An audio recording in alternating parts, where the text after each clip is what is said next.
Hey guys, welcome. So we're gonna get here. We got the Scout Motors prototypes here at the USC Carolina football game. We're gonna take a look at these prototypes. You got the Traveler, which is the SUV, and the Terror, which is the pickup truck. Sorry for the sound, don't have my mic, but we're gonna take a look at these and see what we think about them. All right, so you're with me with the Scout Motors. This is the Traveler, I believe it is. We can take a look at this. We're at the Gamecocks game. See the inside, got a tray. Excuse me. So as you can see, we've got some 34s here.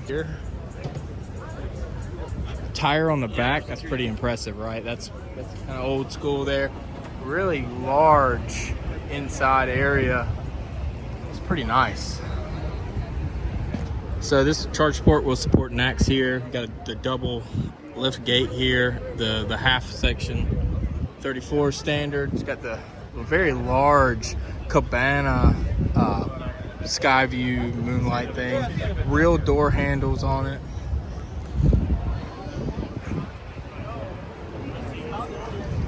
And the great badging. It's got a great front here. If you lift it up, the front comes all the way up. It's got a large section there for you. Again, this is the Traveler. They've opened up the back seat. There is no common component. All right, so over here we can actually see the front open here. And not that deep, but it's still a lot of space as you lift it up. Yeah, so you can see this is the Harvester model. So this is the hybrid version. There's got the side bed step here, matte paint color. I don't know if that will be factory, we'll see. This is of course prototype. Coming standard on the 34s is gonna be standard according to Scout. You can see the badging on the back, how the badging lights up. It's also on the front of the vehicle. So, you know, they're kind of going to that heritage. They've got the NACS ports here open. You're gonna have 220 in the back of the bed, but then you can see you got 110s here, as well as NACS charging. Why are you doing that? She can do that. And then we also have the middle seat. Got the large charging. See the wood interior here, very rugged, but also very nice. This is the prototype with the bench seat. So you can see there, it's got the actual bench seat. We'll go in here and look at this. Got two screens. You can't really see that here. We saw that in our previous video. Full empty place here for your feet. So you got a really nice, comfortable seating position. The seats, it looks like the back seats probably do actually lift up so that you can lift those up and get more space there. That is a lot of space, I have to say. I hope that comes to production. The seats here.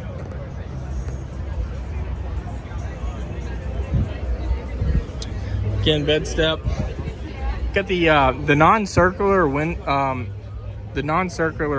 steering wheel, so you can easily put your arm on the top of it or hold it at the bottom. Looks very comfortable with the Scout badging on the front of it. Got the lighting all behind. It's super nice.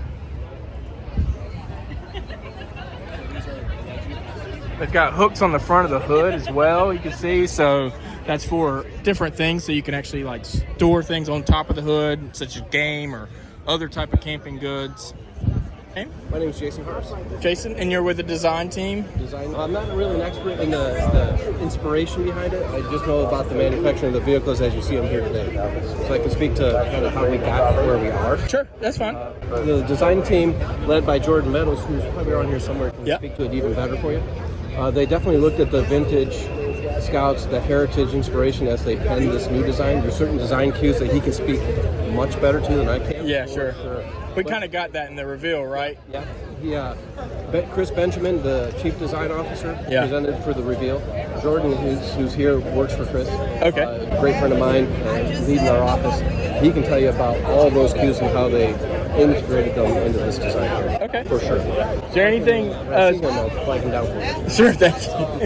Is there anything specifically that went into the design, though, to transition it specifically into an electric vehicle from the original Scout? That, you know, the little bit of changes that needed to be done or that were able to be done from an EV platform, not needing a motor, not needing the drivetrain through it, that you were able to do differently?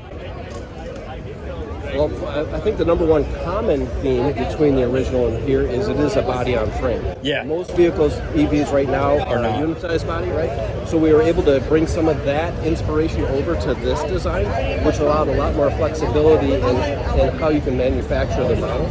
Yeah. The vehicle. There's a lot more strength with the solid rear axle, a lot more flexibility in the platform, adjustability for wheelbase, as you can see between a pickup truck and an SUV. So that, I think, we carried over from the original Scout DNA to support the new generation for sure. Okay. You'll also see other cues on the inside, which Jordan can tell you about as well. A lot of thematic things with the way the undercut of the IP. So if you look at the top of the instrument panel, you have that nice, strong, soft pad or top pad that goes across car. Yep. Then it has that undercut shape. That is influenced by the original Scout 2 design, or Scout Terra or Traveler. So a lot of that theme, that design form language was carried over interior and exterior. You see the kick up at the rear window. That's a common feature to the Scout 2. Kick up here, which kind of goes to the departure angle down below. Yeah, on the back window. Yeah, so Jordan for sure can explain to you even more all of the inspiration that they took from the last generation of Scouts. To end right into this vehicle. Well, I appreciate you kind of giving me your wind down on everything. And thank you. What's your name? Jordan Meadows. And you are the head of the design team. I'm head of exterior design. Exterior design. Exterior design for Scout Great. Motors. Okay. And I know you guys from the reveal did a lot to get the original Scout heritage into this package. That's right. Can you tell me a little bit of what you did, that some of the benefits you were able to put into the design from an EV perspective that maybe you weren't able to do with Scout, and not you personally, but that you were able to kind of add to the design because it is an EV package versus a gasoline package? Well, that's an excellent question. Well, I mean, a lot of the benefits you're going to see on the interior, right? Yeah. You don't have a traditional, the drivetrain and all that. So it's going to be a lot more spacious in places where you can in the middle of the car and things like that, having a flat floor. On the exterior side, we're trying to get the car to sit on its wheels the best way we can and have it, with the right amount of ground clearance. Yep. And then engineering the chassis in such a way so it has all the capability that anyone could ever want, and as well as looking good.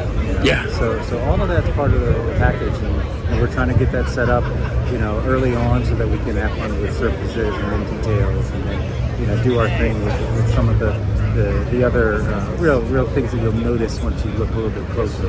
Yeah. To answer your question, the biggest thing is how the electrical architecture and the battery placement informs the architecture. And I think we got it right. Everybody seems to say that the thing has mega presence and sits really well on its wheels. It's a gorgeous vehicle. Thank you. The both of them. Thank you. They bring you that nice 70s feel to it too, but with futuristic vibe, like not futuristic, but like just here today, right? Exactly. That's the whole exercise. Yeah. That's the whole exercise. Anything, is there a reason why you guys went with a charging port on the driver's side rear? Basically how it's laid out in terms of the internals. Okay. And we know that on the driver's side it's a little bit easier for the driver to get to it. Was it kind of like, we know Rivian released the R2 with it on the right rear, and they kind of came back after a lot of pushback public to put it onto the driver's side? That didn't have anything to say, really? All respect to those guys, great guys, but I couldn't tell you their strategy or why they worked out. I didn't know if that's why you guys ended up doing it or anything. We had it's it figured out before. Different exercise, different company. Yep. They're both EV trucks, but that's about all they have in common. Yeah. Wait, are you guys planning on being able to charge on the Tesla charging network? Do you know? That is so in the plan. That side would be helpful for that, right? Because that's kind of where the chargers are for the older infrastructure with the shorter cables. Exactly. So that will be very helpful. And is there what do you know any reason why the want for the hybrid instead of going full EV like kind of everybody originally thought? It's not a proper hybrid the way a lot of people think of them as the hybrids that they're driving right now. It's a range extender. So still a full EV with all the things that you know and love about EVs. It'll just be offered with a nice range extender. and you can put gas in it, and it'll get you 500 miles of range. And for the once in a while family vacation where you don't want to, worry about recharging on long distances, it really helps out. But other than that, it's a proper EV. Doesn't change any of the performance or anything, really, right? There's lots of technical details and engineering That's got to work out. That we're still working out. These Yeah. are still proof of concept prototypes, so there's lots of pencil sharpening that has to happen. Understood. 27. So stay tuned on that. But the principle is there. It's been explored a couple of times on some previous vehicles, but never in such a cool way on such a cool vehicle. Exactly. Yeah, I agree. Everything's. I'm in love with them. Has there been any talk about, so on the SUV, you've got the cabana, kind of the sunroof or whatever, and it's all fabric, right? There's no glass at all? Yeah, no, we'll offer different roof configurations, but we thought, why not show it with this? Yeah, sure. And really reinforces this idea, getting connected with your surroundings. I'm one of the guys lucky enough to have driven it, and it's just fantastic. I mean, it's going to be one of the biggest open roof apertures in the business, and when you're driving it around with it open, you could be forgiven for thinking that you're in a convertible. Yeah, I like it. I'm curious how it will handle wet weather and things like that. Is there any concerns with that? Just like any other cloth top that you could imagine out there. Okay. Now, this isn't the only cabana top, but it's definitely one of the larger ones on a pretty cool vehicle.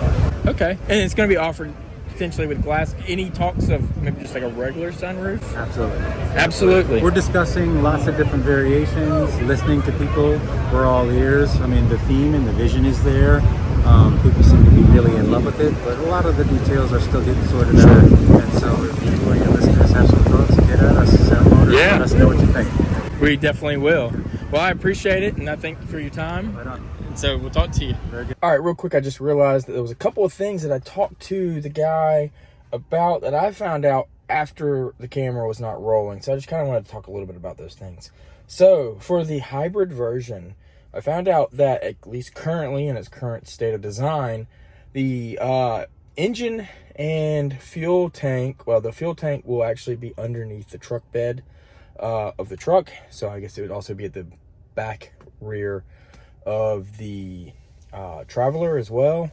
And the range extender, which is not really a hybrid, is how he kind of explained it, would be back behind the front. But he did say that the front size does not change based on if it is a hybrid version or not. It's going to be that same size that we saw here in the video.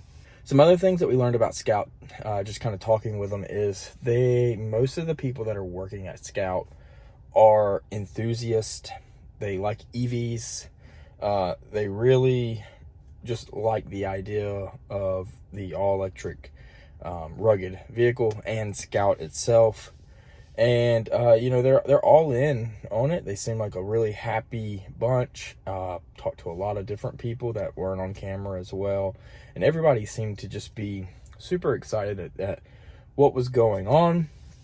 There was a little discussion about how South Carolina, this may not affect everyone, but how South Carolina does not currently allow direct to consumer sales. You have to sell through a franchise.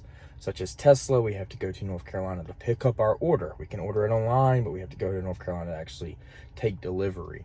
And so I did ask about that as well, and I was told, that the night before that there was a dinner with Governor McMaster, and Scout with their big plant here in South Carolina is getting a lot of support, and that the night before went really well. They think that they feel confident that the support is there, so we may, at least here in South Carolina, be getting some things pushed through, finally allowing Scout to sell their vehicles directly to consumer, because they are not doing the franchise thing. They're going to be selling direct to consumer. They're also going to have their brick and mortar locations for service and different things like that, and they feel like they will get the support that they need to do that, at least in this state, and hopefully in other states around the country as well.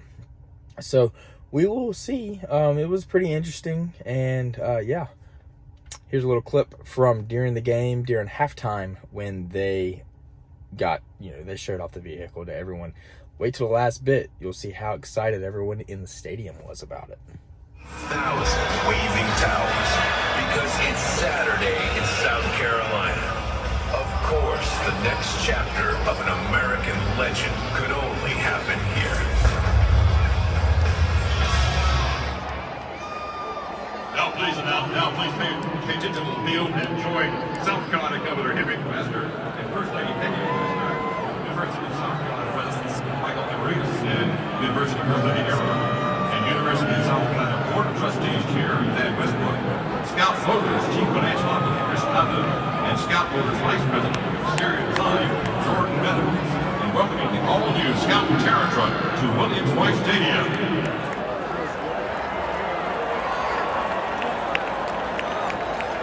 Born in the American heartland, Scout was the original SUV from 1960 to 1980. They took Americans off-road and rekindled a pioneer spirit like nothing before. Today, Scout Motors is building the next era of rugged trucks and SUVs, rooted in the same tradition that made the original Scout an American icon. Scout Motors has invested over $2 billion to build its state-of-the-art production center in Blythewood, directly creating more than 4,000 good-paying jobs in our state. And when they reach peak capacity in the coming years, Scout Motors plans to produce 200,000 vehicles a year. Scout Motors is actively building a team here in South Carolina, having hired more than 200 employees already. Hiring for manufacturing roles will begin to ramp up in 2025 and 26, with initial production schedule to begin in 2027. Make your reservation today and review job opportunities. Visit scoutmotors.com. Let's hear it one more time for Scout Motors and the investment they're making in the state of